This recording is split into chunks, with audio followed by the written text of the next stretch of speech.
Yo ho You sound better, ho! so. What's going on, guys? This is Grim Reaper bringing you guys another session of the One Punch Man podcast.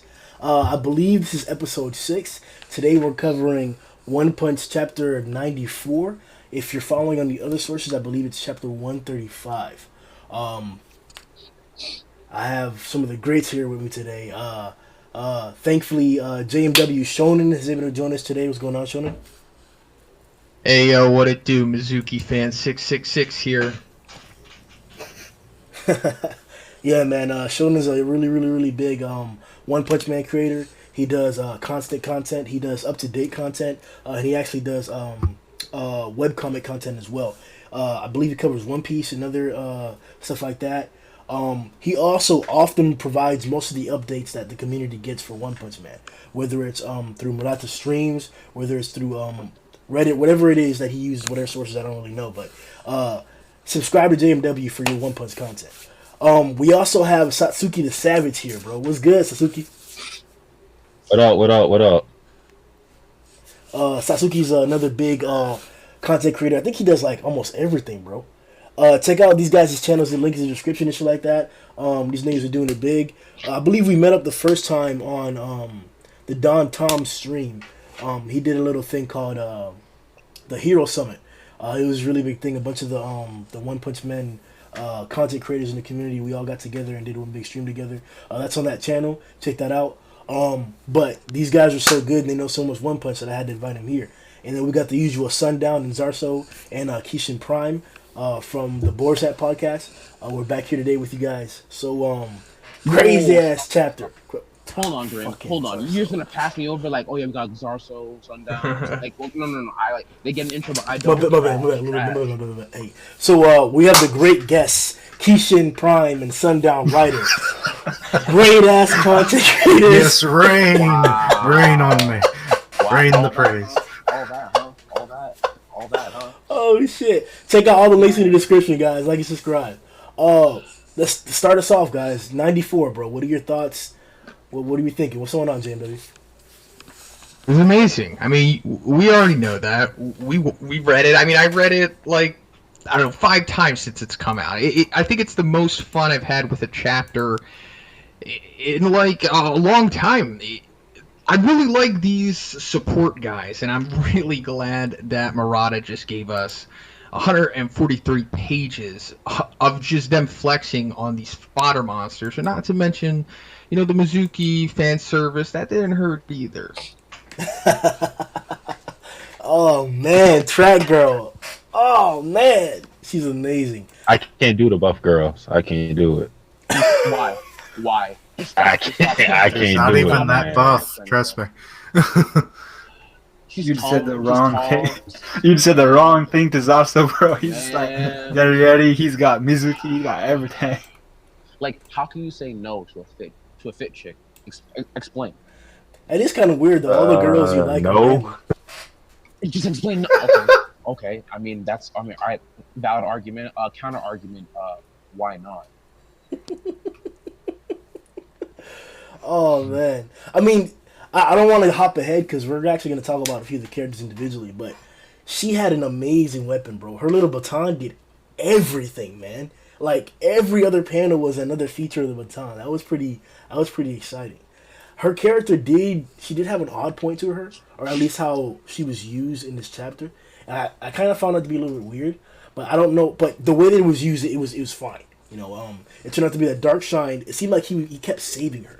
And it wasn't just once. It was like, I think 3 times where Darkseid came and saved her, gave her a compliment, you know, talked to her individually, as if he was affectionate for her. Now, I think he's more of a chivalrous aspect. That's how I was trying to interpret it. But it kind of portrayed her as seeming a little bit incapable to a certain extent. Only to a certain extent. I can see that a little bit. I think it was just because they're kind of both kind of like that. They got that athlete nature. It was kind of just looking out for their teammate kind of thing. Okay, all right. I'll give you that.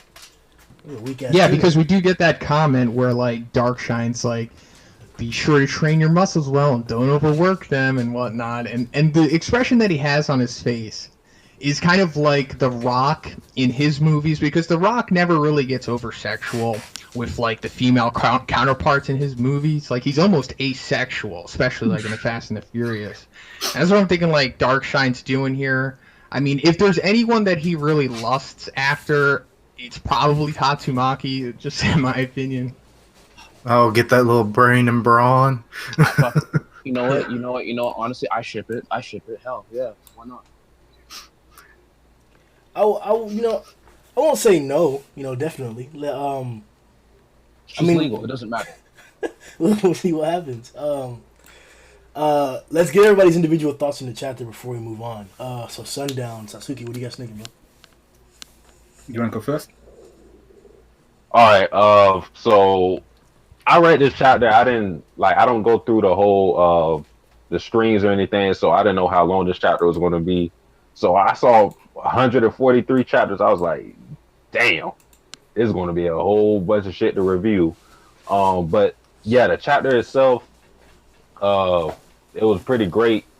We had a whole bunch of like stuff from the A class, B class heroes. A little bit of C class too. Yeah, C class too. I don't want to talk about it because we might go into detail about it later, but it was some pretty impressive people from this chapter. Couple I want to say 4 or 5 that I really like from what they shown us in this chapter. But yeah, it was a pretty dope chapter. Yeah. I thought pretty much the same thing as both of y'all. I mean, like the way Shonen was talking about how we got to see a lot of these kind of support characters really putting in some work. I really, really enjoyed that. I didn't think I would so much, but with One Punch Man, Saitama's not really the main character anymore. It's everybody else within the manga that we're focusing on. And I really enjoyed seeing everyone like just putting in some major work. And I especially liked the panel where I think it was Puri Prisoner. It's kind of diverting all these rocks and stuff from falling on everyone behind him. And that panel just was so amazingly drawn. Once again, the artwork has always been awesome for One Punch Man. But I really enjoyed seeing them. There were a couple of heroes I was actually quite disappointed with, like that. There's meant to be that is it an A-class kind of psychic, the guy with the kind of goggles on, and he's got like the one eye. Oh yeah, the Cyclops. Yeah. Character. Gearspur. Yeah, that's one, Gearspur, and I thought he would actually put in some legwork, but he was just there looking like trash. And we got the Okama Aichi guy that actually did some damage, and then actually one of my favorite parts of the chapter was Atomic Samurai. That guy was crazy. Oh yeah, he was beast. Nigga, no, bro. Yeah. Bro literally painted the entire fucking Let me get my tissues, bro.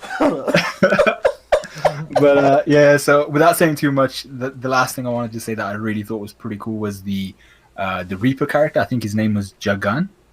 Yeah. I just thought his artwork was really well done, and I've always kind of liked the kind of Castlevania style Reaper kind of things, so it looked pretty cool. Yeah, when he came in, man, I didn't even notice it. Like I saw it, I thought it was like just like a little aperture, like dirt, or like something flying in the air because of like the situation. But that was indeed a spirit that was above Atomic Samurai when we first saw it, and he drops down, and then like I don't know, man, that initial like, yeah, he was, his character design was amazing, but that character in itself, it threw me off completely as to what's gonna happen next, because it seemed as if so they got surrounded in the beginning, and then immediately after that, after they like got rid of the first wave, and pretty impressively they did it, we actually saw a panel of like a line, and like I think there was an emphasis to like that exact like way he drew a line of monsters coming, and like they were talking about, there's more reinforcements coming. I think it was like one of the B class heroes. So it made me think, and then we got a picture of Gyoro Gyoro, and then the little flying thing that he has around.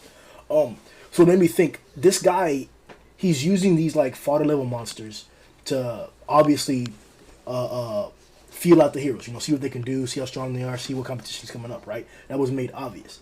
But why have somebody as strong as like Evil Eye, or as strong as the Rhino was a little bit obvious, he was fodder, but Evil Eye seemed really strong. I thought he was leading the vanguard. I actually believed that he was going to be, a force. Not to believe that Tatsumaki was going to lose, but he was going to do something. It didn't turn out to be that way. So now I'm conflicted. Like, what was the purpose of this whole group?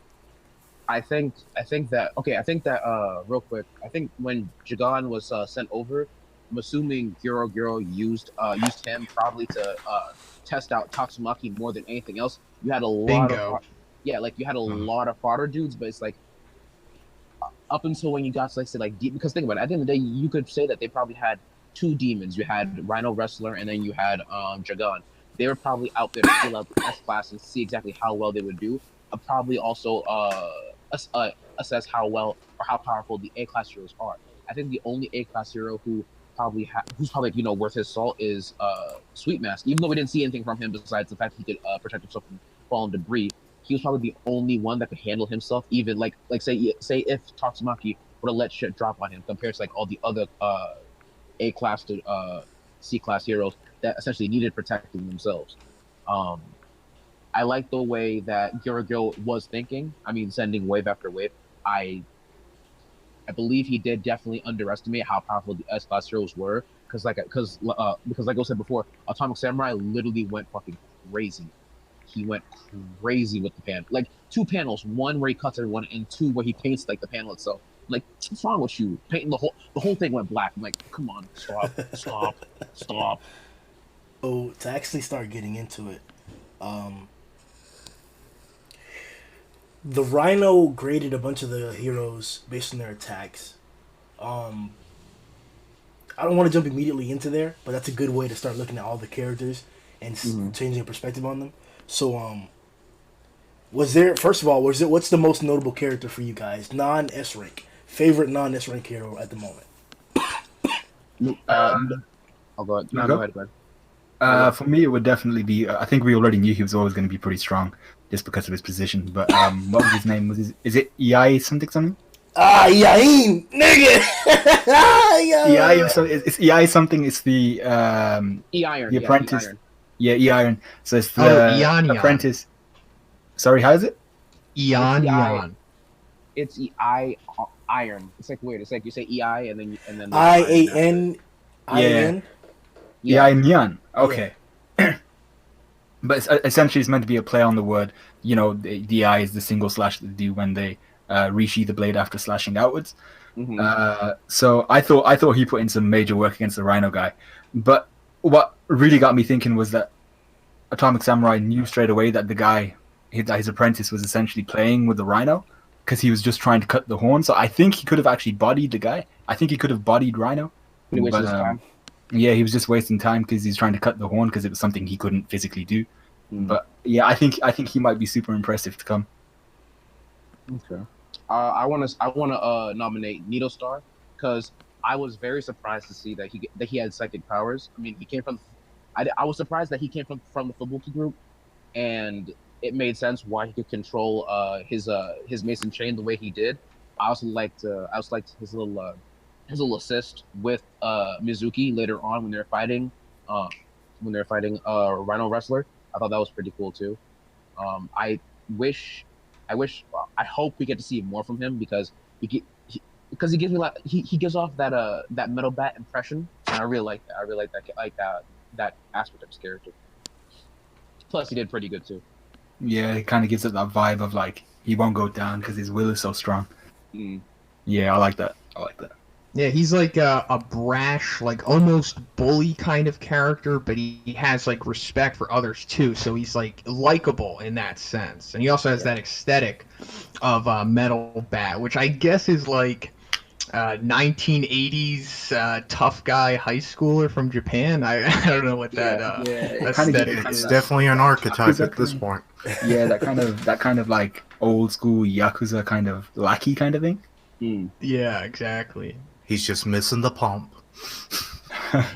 I mean, he has like the crazy hairstyle, like because again, it's like when you have the Yakuza, like a lot of the times because it's like it's a mix between high school punk and then Yakuza, because like the high school punks normally have like the weird hairstyles, and the Yakuza they're more like with the suits and everything, and they're more professional looking. So he kind of breaches both, especially with the gum he's doing all the time.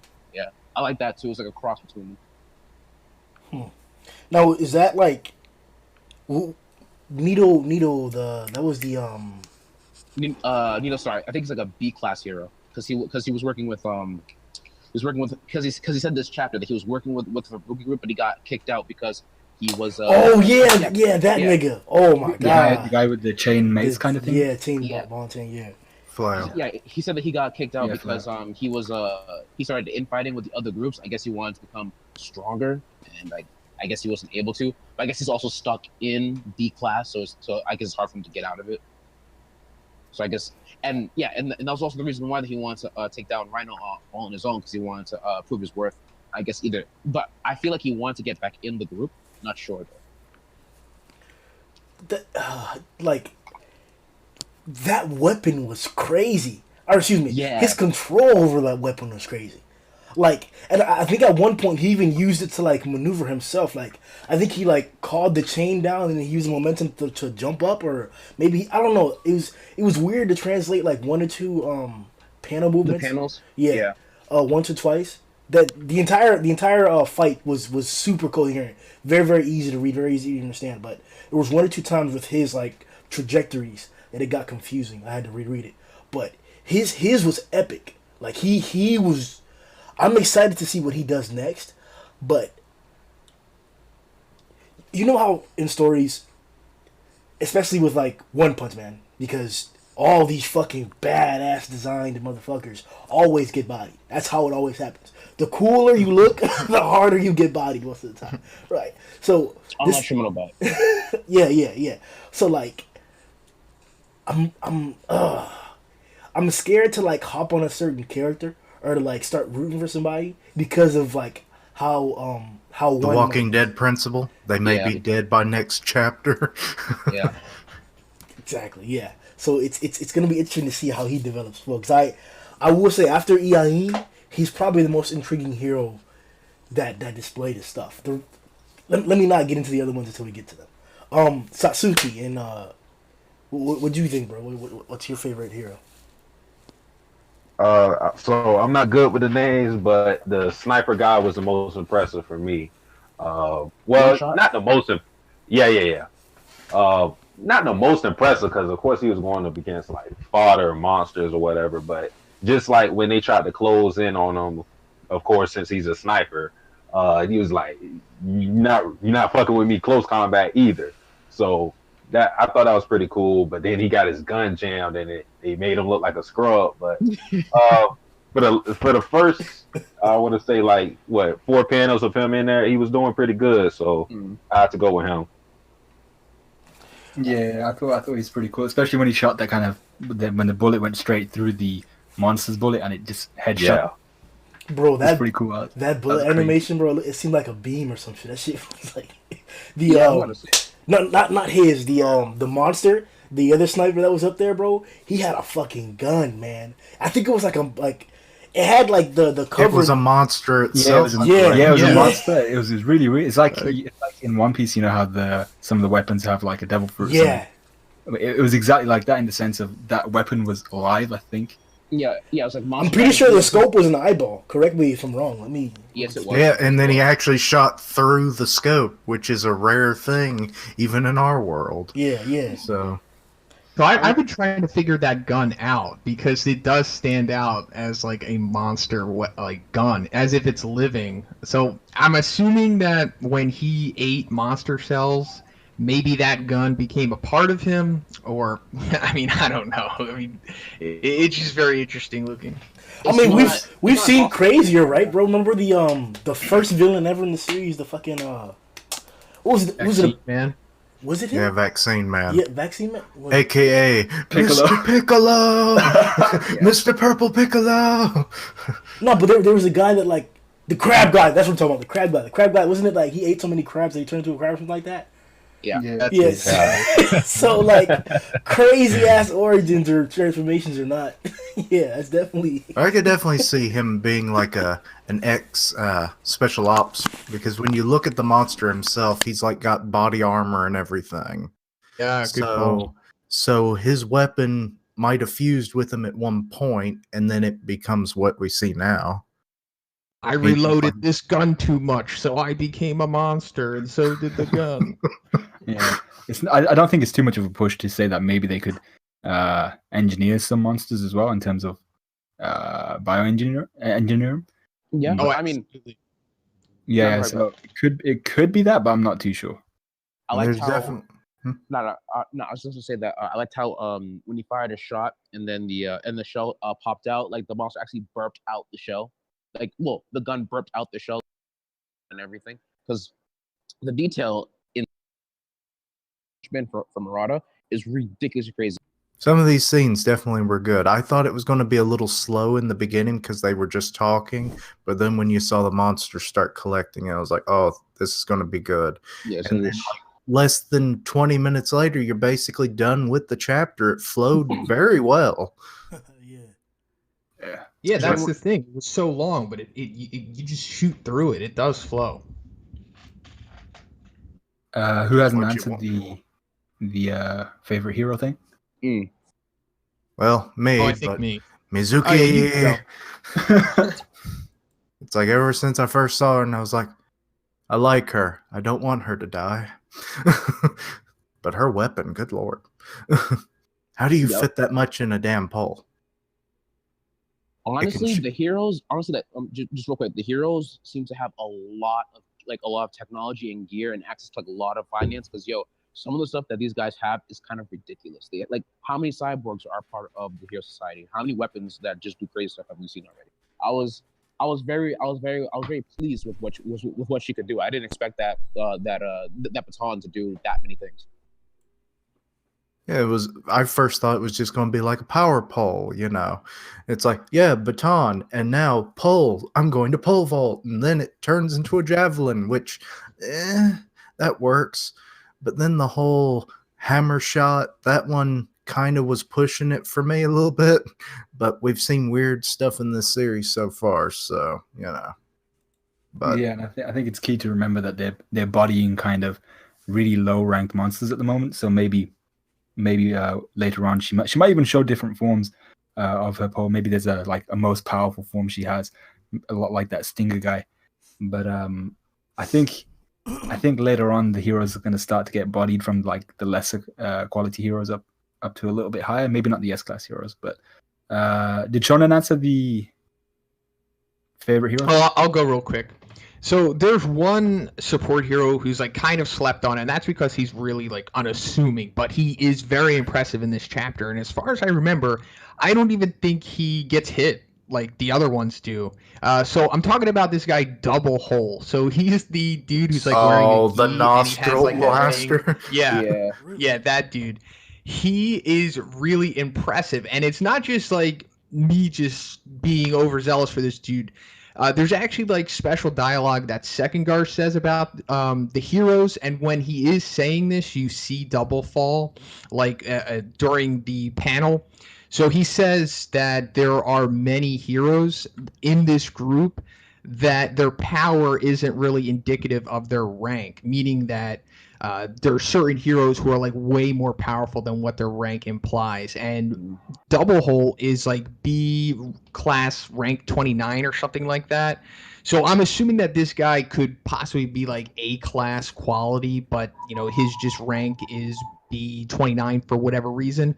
So this guy, he like the nose thing, it's very comical looking and it's not conventional, but he could like shoot like fire Kamehamehas out of this thing, and not just like small Hadouken ones. Like later on in the chapter when they're all fighting Rhino Wrestler, he like pulls out one of his hairs and like tickles his nose, and he shoots like a huge blast out of his nose, like way bigger than what like a B class hero should be capable of.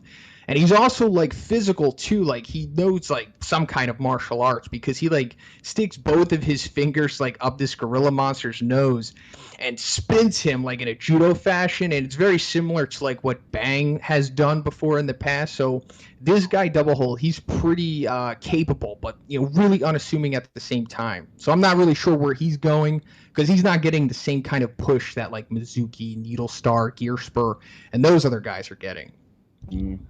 He definitely gives me a My Hero vibe. Like, does Yeah, he for have sure. this? Does he have this power initially? Like if you take the mask blaster thing off his face, can he still do like really powerful sneezes or something, and this just amplifies it, or is it completely negated? And then how did he ever become a hero other than like martial arts skills? I think it That's might have a been good one of question. those things Yeah. where it was like, hey, like, give me some stuff so like, like I can kind of like control or like when I'm sneezing, I'm gonna have like some pretty good like, like a pretty like strong like lung capacity and like nasal passages or whatever. But he And you didn't. want like something to Wouldn't he? to kind of like control it and like direct it more, so it was like more focused. Wouldn't he That have could have had been to a had? possibility. He has to have a pig nose. Wouldn't he have Because had to other- had That's control? what I like- was thinking. Because otherwise, he'd have to cock his head off to the side. Another character I want to bring up just real quick was Poison. I thought he was pretty cool. His design looked pretty cool, and the fact that he was 300, yet all he has to do is like cut someone once and it's kind of over. Like that's that's kind of that's a little too much, honestly. Yeah, that was pretty cool. Thought that was pretty cool. The other one that I kind of what was his name? I can't remember his name. The Green Bull-esque one, the tree guy. Green. Just Green. Oh, it was named Green. Oh god, okay. Creative naming here, boys. But yeah, I thought he was pretty cool, and like I'm not sure how far because he said something about these plants were kind of growing within him, and now they've kind of fused with his nervous system, so they're part and parcel of his body. But I'm not sure like how far he can take that. Like if they're damaged, does he get damaged, or can he just continuously regrow them or something like that? But I liked his abilities, and I thought they were pretty unique to the One Punch Man world we've seen so far. Anyway. Oh yeah, definitely. That literally came straight out of left field. Also, like he's controlling what now? Okay. Then again, you have like the freaking Tatsumaki and her sister. So I'm like, that's not too surprising. Yeah. But the only thing that's kind of throwing me off about this chapter is we see all these heroes who are good at their job, and they're all kind of heroes who we've been told that they might amount to something in the future, but there's still the possibility that if they go underground and they get like in a one-on-one versus Gyoro Gyoro, they get cornered by someone, that they could still be recruited into the Monster Association. Yeah, you're not wrong. I think. But then again, I mean, I remember there was like you had Snek and you had Lightning Max, and they were at the tournament when what's his face came through. I think it wasn't Bakusan, I think it was someone else. I can't remember his name, but he came through and he was all like, "You guys can eat Oketsu. these." Yeah, Oketsu. He came through and he was like, "Yeah, y'all can eat these." Heroes might have like this whole kind of like how in My Hero, how like some of the heroes have like that hero's willpower. I think that might be like a similar thing, but like probably like played a little bit less such as One Punch Man. Yeah. Most definitely. Also, kind of a weird thing while I was overlooking the chapter. You notice there's like a senpai kind of vibe with a lot of these heroes.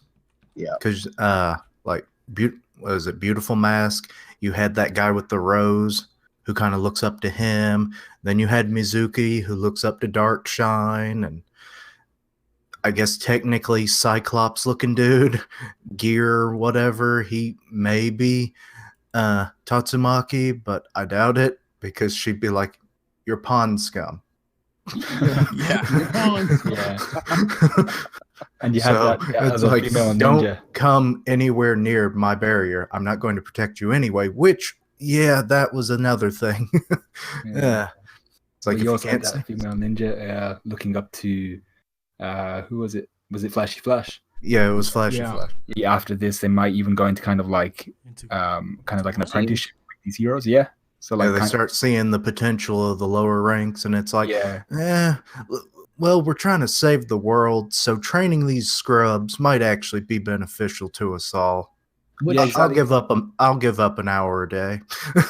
No, which to me is like kind of well, I mean, it's technically it's not surprising because in this series, there's a big push for individuality. If like when you look at a lot of the characters, until like you get certain people, like for example Fubuki, she literally has a legit, like she literally has a shit ton of B class members who are a part of her organization or her group.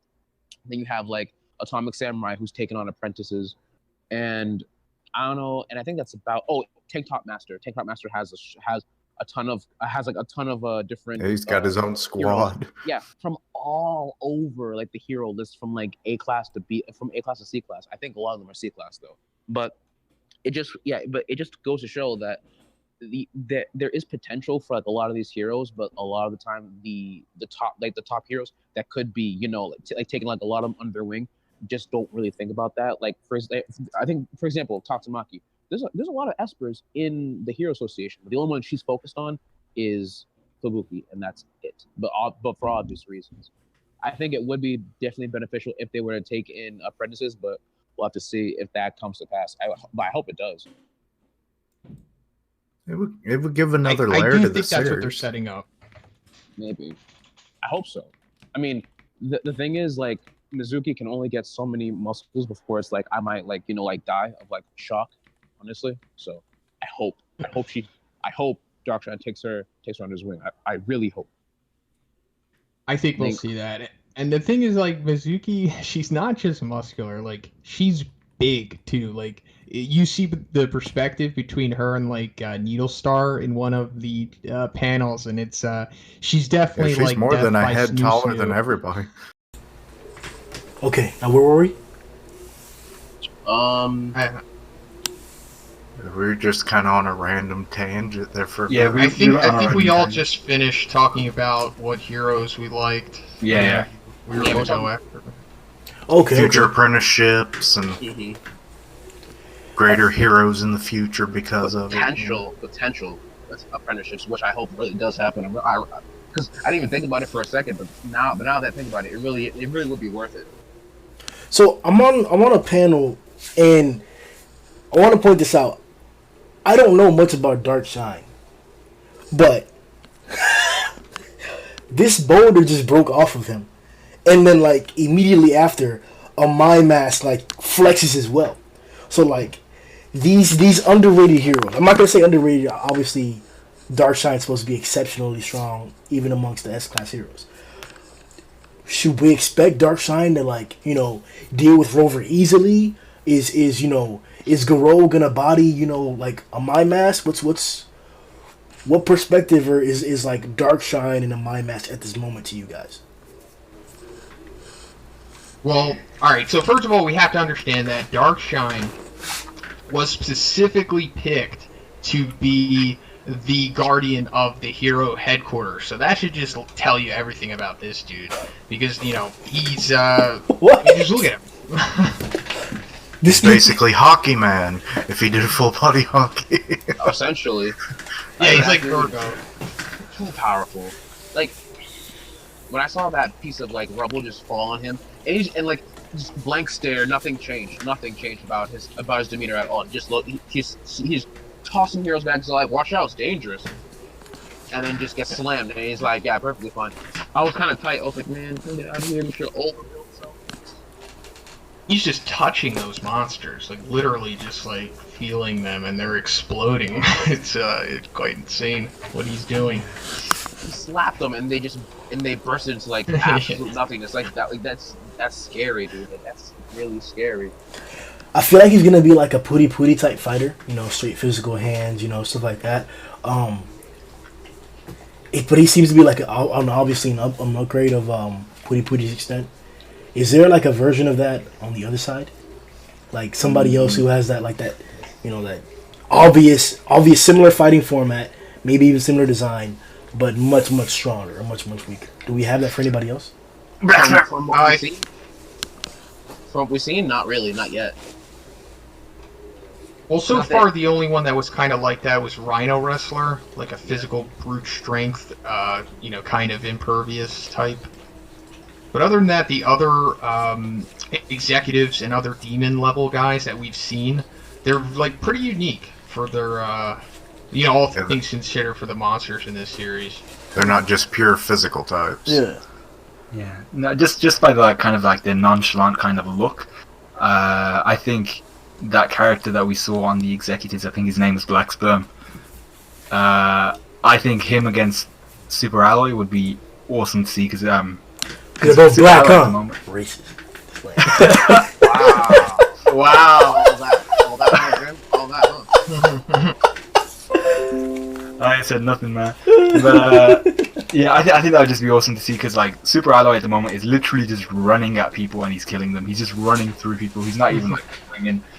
But Black Sperm, just a daily jog, man. Yeah, exactly. But Black Sperm just genuinely looks so bored about everything. He's kind of got that Saitama vibe.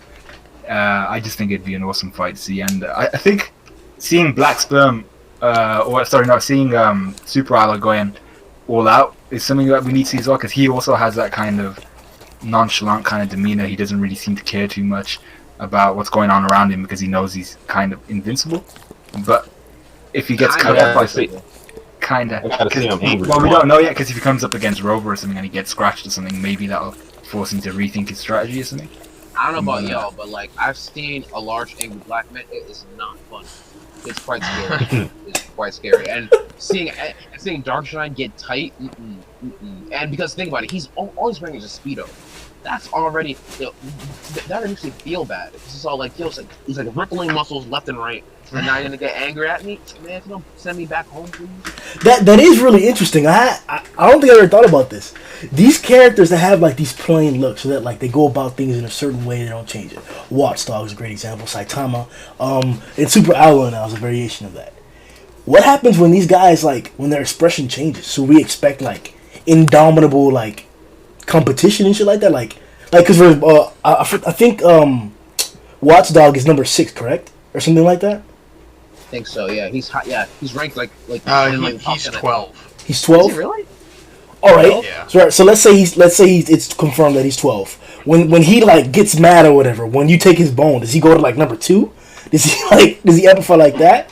Is that the case for Darkshine as well? Like, because isn't it true? Like we always see these characters, whether it's like through the story's tropes or like how their actual fighting level is, they're not taking every threat that serious. So when we do get a serious threat,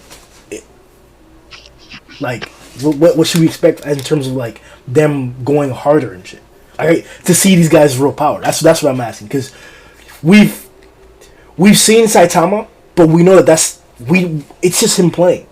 And he has done the best feats in the series. It's been Saitama, but it's nowhere near his highest limits. So to say that like there can't be somebody who can do similar things to Saitama, I think is wrong. You should assume that somebody can do something similar to Saitama because he hasn't done his hardest. He has not done the craziest shit. So are we gonna see somebody that can fucking kick you to the moon? Are we gonna see somebody that can like fucking tear you apart like what Saitama can do? Is Watchdog or Super Dog, can they get to that level? You see what I'm trying to get at? Like, can they get to what we're seeing now? Blast. He could eventually become a villain. Because he just kind of disappeared. The Hero Association can't contact him at all. It's already been theorized probably 1,000,000 times that he might be Saitama's, like, ultimate challenge at the end. So you don't know if he's going to be a villain or not, but still. On the topic of Blast, everyone, like, because I'm ahead, and I want to keep most of my comments to myself about what may or may not happen. Oh, you will.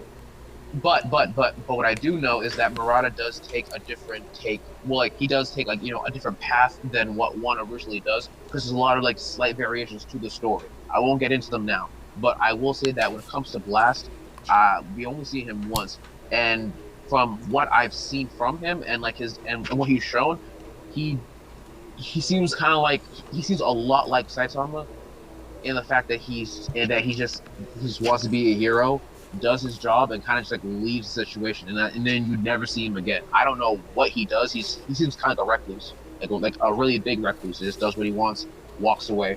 He might be the one that kind of keeps most like the god level threats that you probably don't see away from the world, just like Saitama, but like on a grander scale. But that's my theory. Right. Yeah, and going back to Watchdog, man, I'm not too sure about him at the moment because we haven't really seen him interact with anyone. I don't think. Correct me if I'm wrong. He just protects the city. He doesn't even really go anywhere. Yeah, I think it's like what you see him in like fucking A City, and then he's like there. He says someone just farted, and then he's kind of and he's quiet like the whole time. And I'm pretty sure he leaves like I'm pretty sure like he left like right after the alien problem was done. He's all like, Watchdog man, he just went right back to the city. Yeah, so like with him, I feel like if he were to ever get like fully angry and like unleash his true power, it'd be more of like an animal instinct kind of thing, where he realizes how powerful an enemy is. But with Saitama and the rest of them, like Super Alloy, it could be anything ranging from competition, revenge, anything along those lines. Yeah, more human aspects. Kind of like higher order emotions rather than just pure animalistic kind of behavior. But we know too little about Watchdog Man now to really make any judgment on him. I wasn't unimpressed by anyone, but there were some guys that like, I didn't really care for their like attributes. Like the guy that was blowing like fucking tremendous wind out of his nose, strong as fuck, sure. Oh no! Fucking trash, fucking trash. I know you mentioned it earlier too. The guy that had the ESP on his helmet, the second guy, Oh no, extra super buns. I think he took out the two people that were next to him pretty like no, he didn't. effectively. No, I don't even think he did. He didn't. Those He are was the two apprentices to Atomic Samurai one day. It was Uchi Drill and Kama Itachi. Yeah. I think that this ESP kid is like he's kind of like King, but like he's worse because he actually thinks that he has powers when he really doesn't. He was all like, "Oh, finally!" Oh yeah, that was them. Yeah, that's right. That's how it finally works. And then they're all like, "What is he doing?" I was like, "I don't know." Bush Drill and Okama-chan? Okamatachi. Okama-tachi. Yeah. Like, he's. Like, And then you got the speed racer ass nigga. Like, he was cool. Don't get me wrong. He had the little whatchamacallit, the the tubby guy. I can't remember his name. No, not the tubby guy. Yeah, He looks the fat guy. No, It just no. kind of spins around, bumping it. No, he looks like Speed Racer. He's got the visor on his helmet. He uses like the a one with the sword, Crescent right? eye roll. yeah, him. Yeah, he was pretty cool too. But like, Yeah, he wasn't too bad. you know what I'm saying? Like there He's was been around for a while. Mm-hmm. yeah. I was gonna say like I can recall his design actually from some back. I don't remember where though. He's wearing armor, and essentially like he has like a crescent moon on his helmet, and that's essentially it. But I mean, he wasn't doing too bad. It's not like he really initiated most of the attacks. Like, because I remember like when it started, it was Green that like binded like a lot of the monsters, and then from there he started like executing them as they were binded. So I see what you mean. It's like, yeah, he wasn't really doing anything on his own, but I mean, let's see him pop off on his own and see exactly how well he can do. Well, obviously these are two A-rank heroes that I'm about to mention next. But if you guys remember during the initial monster invasion, there was the guy with the slingshot guy, and then there was the rapier guy. I think that was actually against the little moss thing instead. Not yeah. Like those two guys, obviously they're not immensely strong, and I would even compare them to some of these heroes that we saw here. Maybe some of them are stronger, but like the things that they were doing were effective, and like their cool designs didn't like overshadow their powers.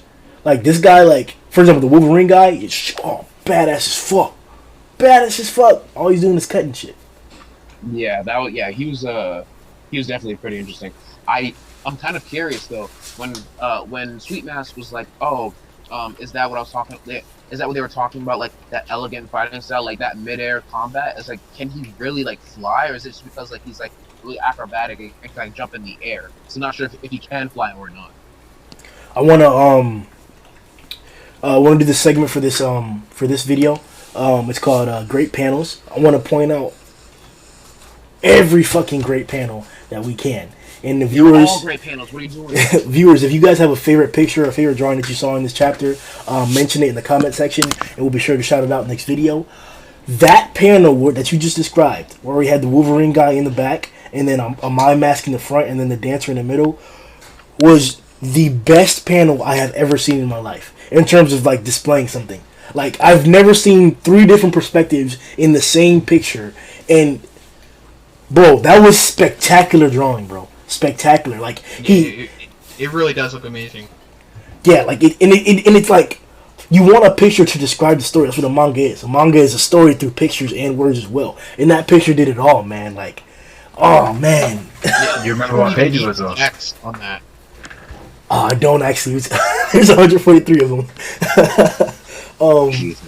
But yeah, viewers. What? Because one of the panels that I liked was I think it was right at the beginning of the kickoff between Tatsumaki and Jagan, and she's got her kind of ESP kind of shield just around her, and they're about to just blow shit up. That looked awesome. Oh, I know what you're talking about. Yeah. That. Where Jigan was looking kind of a lot bigger than her, but she was. Yeah, I know what you're talking about. Jigan is definitely let me say a fan.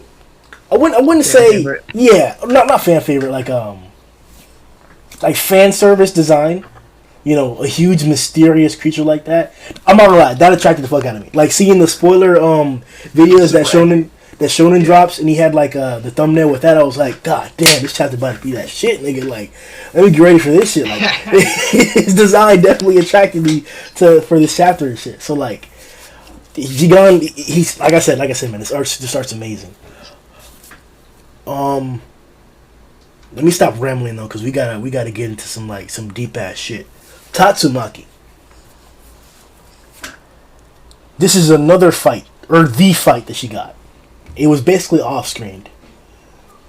Tell me what you guys... I have my own beliefs on this, but tell me what you guys think that she's shown or done for the psychic powers in the series. Tell me what you guys think her stance is as far as, like, with her sister and, like, how that's pushing along, because it was mentioned again. And what do you guys think of Tatsumaki in general in terms of strength? Like, what is she going to do? Is she going to get bodied by a fucking rover? Is she going to fucking, like... You know, what's going to happen? Is Orochi going to blow her out of the fucking sky? Is Gyoro Gyoro going to have to come out for her? What do you guys think about Tatsumaki? I just wanted to go real quick, just some quick points. I think Tatsumaki has done a lot when it comes to, well, not a lot. I think she's done, like, some pretty basic stuff with telekinesis, but because, well, as an Esther, but because she's so powerful.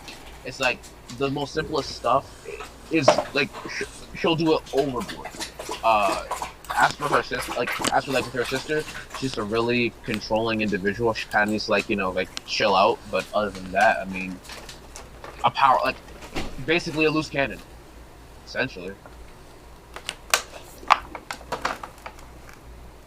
What about you guys? Satsuki? Alright, with Tatsumaki, first, well, I'll talk about Fubuki. Yeah, she's definitely really controlling with her. She's always, like, babying her. So, I think that relationship needs to get fixed because, of course, Fubuki wants to get stronger and Tatsumaki is constantly putting her down. So, I think it's going to take something to humble Tatsumaki, maybe. So, I think during this arc, maybe she will get a challenge because she really hasn't had a challenge like that because she was looking bored versus Evil Eye. So I mean, she got serious once he mentioned Fubuki, but other than that, she was like pretty chill about the whole fight, and she just like cleaned him up real quick. So I think during this arc, well, I won't say that she'll get bodied, but she's definitely going to have to step up her game. I think the only time where she hasn't been like serious or bored was when she was like getting wet over King and shit. I think it was the only time where she like, Yeah. Yeah. Besides that, yeah, she has that same exact demeanor and outlook. What do you think, Sean? Yeah, Tatsumaki, in terms of power, I remember that's was one of the questions. She's man, she's up there. I don't really think there's any hero besides Blast and Saitama who is really close to her. I mean, not even like the other guys that we've seen so far. Just based on what she has done so far, it's really quite incredible in the power scale of One Punch Man. But as for her, like, deeper than that, you know, her and Fubuki, she cares for Fubuki. We see that. We saw it when she didn't want her to go into battle. We saw when she was protecting her from Dios in the earlier chapters with the initial Monster Association invasion. And I think that is part into because, you know, she is her sister, but also because without Fubuki, Tatsumaki is alone. Like, we saw, I don't know if you guys have read the bonus chapter, Tatsumaki's Day Off, but we get more insight into Tatsumaki's life, and she's very lonely, and, you know, it is mainly because of her standoffish attitude. She's kind of like tsundere, or however you say that anime archetype.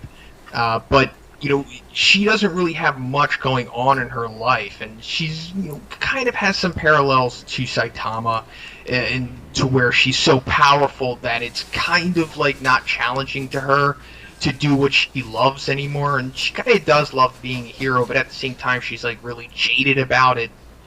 And when we do see her day off, she's she does nothing. Like, if she's not killing monsters or being a hero, she just literally lays there in her pajamas doing nothing. So we're looking at like a real tragic character here, and the monsters that are capable of fighting her. That we've seen so far, I'm thinking like it's only Orochi. He's like the only guy that really seems capable of taking her on at this point. So that's my 2 cents on Tatsumaki this far into the manga. Were you gonna say something, Kishin? I've still been looking for like my favorite panel. Yeah, we all gotta do that. You mention that when you can. Artist, Grimm, I already sent you my panel in the chat if you want to check that out. Cool, man. Okay, yeah, we see Sundowns too. All right, yeah. That's a badass channel, man. We're gonna put these up. Well, they're I'm gonna edit it, but yeah, it's gonna be up. You'll see it. You see it right now. Damn. I personally, I think I agree the most with Satsuki actually. That her next big obstacle is gonna like directly affect her relationship with her sister, and just like you put it, where like she's very controlling over her, shit like that's happening. I wanted to mention this quote because